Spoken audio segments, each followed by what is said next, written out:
Konsorsium 303 Verdi Sambo disebut terkait dengan jaringan perdagangan orang. Ketua Pusat Studi Migrasi Migran Care Anis Hidayah menyatakan warga Indonesia yang menjadi korban perdagangan orang di Kamboja diduga ada yang terhubung dengan Konsorsium 303 Verdi Sambo. Konsorsium tersebut menjadi sorotan setelah kasus pembunuhan Brigadir J alias Nofriansyah Yosua Huta Barat terkuak. Apakah mereka ada yang menjadi korban Konsorsium 303 atau tidak? Dugaannya ada.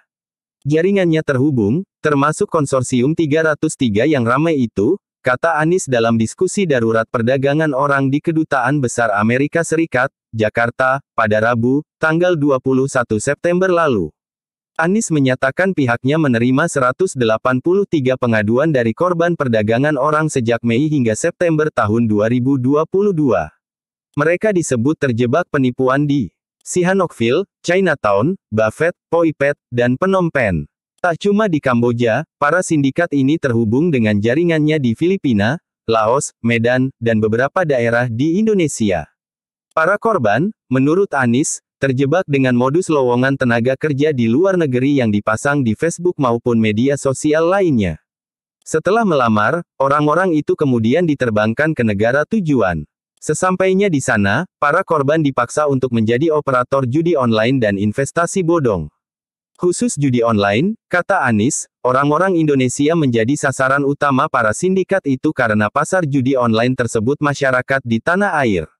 Bos yang punya banyak uang itu terhubung dengan kekuasaan, militer, sindikat internasional, ucapnya. Berdasarkan data Kementerian Luar Negeri, selama 2022 ini terdapat ratusan warga Indonesia yang menjadi korban perdagangan orang. Rinciannya di Kamboja 422 orang, Filipina 97 orang, Myanmar 142 orang, Laos 35 orang, dan Thailand 21 orang.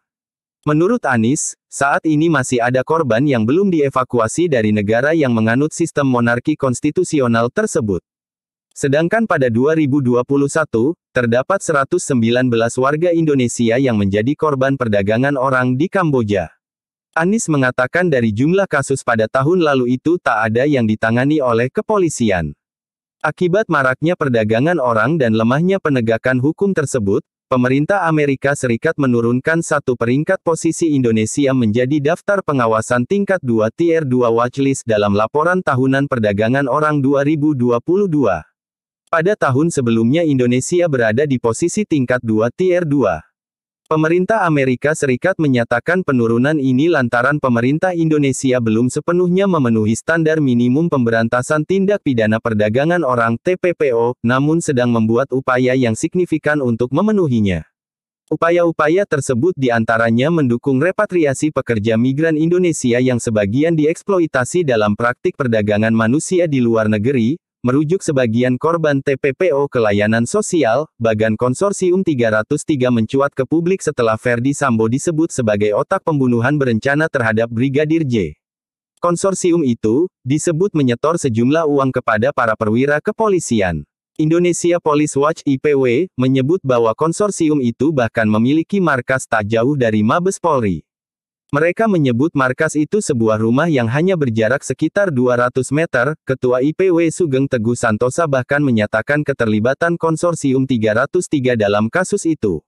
Dia menyatakan salah satu petinggi konsorsium, Robert Priantono Bono Susatya, sebagai pemilik jet pribadi yang digunakan Brigjen Hendra Kurniawan untuk menemui keluarga Brigadir J di Jambi pada tanggal 11 Juli tahun 2022.